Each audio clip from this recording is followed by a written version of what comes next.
Assalamualaikum warahmatullahi wabarakatuh. Perkenalkan, nama saya Sri Rahayu dari jurusan Bimbingan dan Konseling Islam semester 1 kelas A NIM 2284130036. Di sini saya akan beresensi buku Pendidikan Kaum Tertindas untuk memenuhi tugas mata kuliah Bahasa Indonesia yang diampu oleh Ibu Nurhana Widianti. Judul buku ini Pendidikan Kaum Tertindas, terbit cetakan ke-10 Juni tahun 2022. Penerbit PT Temprin Jakarta, distribusi LP3S, jumlah halaman 221. Kemudian, kelebihan buku ini menurut saya sangat menarik sekali dari segi judul. Banyak terdapat kosakata ilmiah yang dapat menambah wawasan mengenai pemikiran-pemikiran yang kritis serta membuat pembaca bisa berpikir luas mengenai pendidikan. Namun, buku ini juga memiliki kekurangan.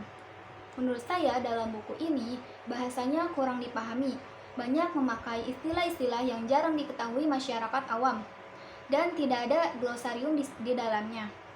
Pembaca yang umumnya tidak akrab dengan istilah-istilah ilmiah dan tidak memiliki dasar pengetahuan mengenai pendidikan akan mengalami kesulitan ketika membaca buku ini. Pada bab 1 dalam buku Pendidikan Kaum Tertindas ini berbicara mengenai kebutuhan akan suatu pendidikan bagi kaum tertindas. Permasalahan pusat bagi manusia adalah humanisasi. Humanisasi merupakan memanusiakan manusia. Humanisasi ini harus diperjuangkan karena dalam sejarahnya menunjukkan bahwa humanisasi dan dehumanisasi merupakan pilihan yang nyata. Akan tetapi, hanya humanisasilah yang merupakan panggilan manusia seutuhnya. Namun, tugas humanisasi selalu ditangkal dan diterbalikan oleh ketidakadilan dan kekerasan kaum penindas. Kemudian, arti dari dehumanisasi yaitu proses ketika seseorang memandang orang lain kurang manusiawi atau menganggapnya bukan manusia setara. Dehumanisasi tidak hanya mewarnai mereka yang kemanusiaannya dirampas, tetapi juga mereka yang merampasnya. Mau bagaimanapun juga, mereka yang tertindas maka tidak boleh berbalik menjadi penindas. Kaum tertindaslah yang mampu memahami arti penindasan yang sesungguhnya, karena mereka yang menanggung semua beban penindasan. Untuk melakukan pembebasan kaum tertindas harus melewati beberapa tahap. Tahap pertama, kaum tertindas melihat pembebasan sebagai pergantian peran orang yang tertindas menjadi penindas. Oleh karena itu, dalam tahap ini, si kaum tertindas tidak melihat adanya kemungkinan muncul manusia yang baru yang tidak merupakan penindas ataupun yang tertindas. Agar kesadaran akan manusia baru dapat muncul, diperlukannya pemahaman mengenai hubungan antara penindas dan yang tertindas. Para kaum tertindas harus memahami sifat dari komunikasi yang selalu memaksakan pilihannya kepada kaum tertindas. Sedangkan kaum tertindas sendiri meragukan akan kebebasannya, karena dengan memiliki kebebasan, berarti mereka membuat ciri palsu dari yang dimiliki dan menggantinya dengan otonomi dan tanggung jawab.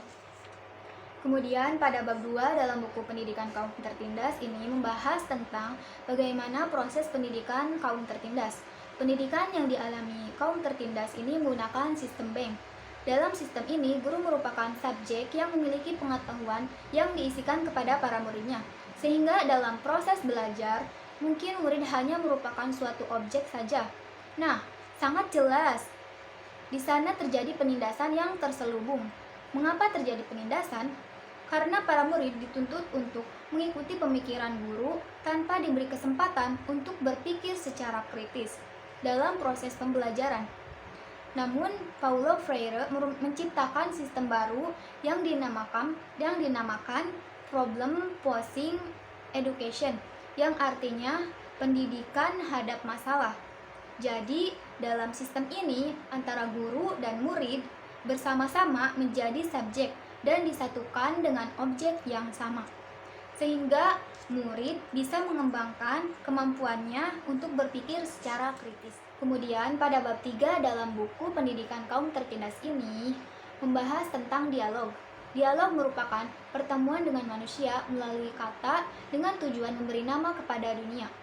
Dialog tidak mungkin tinggal di antara manusia yang menyangkal haknya untuk bicara dan tidak mungkin pula terjadi di antara manusia yang dirampas haknya untuk berkata. Jadi, dengan adanya dialog, diharapkan tidak ada lagi satu orang yang aktif mengungkapkan gagasannya, melainkan yang lain hanya mendengarkan saja. Dalam bab terakhir, buku pendidikan kaum tertindas, Freire membandingkan antara teori pendidikan dialogis dan anti-dialogis. Tindakan dialogis selalu bersifat kooperatif. Ini berarti adanya kesatuan antara pemimpin dan masyarakat dalam usaha memacu proses pembebasan. Sedangkan tindakan anti-dialogis ditandai dengan usaha untuk menguasai manusia, membuat manusia tunduk sehingga tetap dalam keadaan tertindas. Mungkin itu saja yang dapat saya sampaikan mengenai resensi buku pendidikan kaum tertindas. Kurang lebihnya mohon maaf. Wassalamualaikum warahmatullahi wabarakatuh.